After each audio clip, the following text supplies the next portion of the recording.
Hi everyone, welcome back to my channel, and if you are new, I am Sandy and I'm just popping on and doing a super quick video.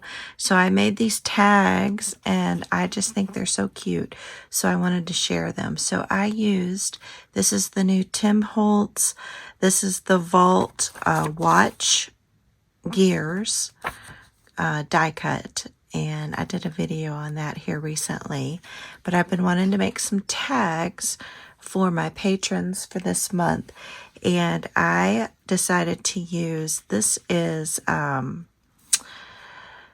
Dabby Doodah, her clock collection paper. So I printed out the paper and made tags, and then I backed it with wallpaper, and then I used the Tim Holtz die cuts to put the pocket watch and the gears on here. And I think they're really cute. So I just wanted to pop on and do a quick little video and show that to you all.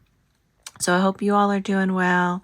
I also am making these other little tags here where I embossed my gears embossing folder.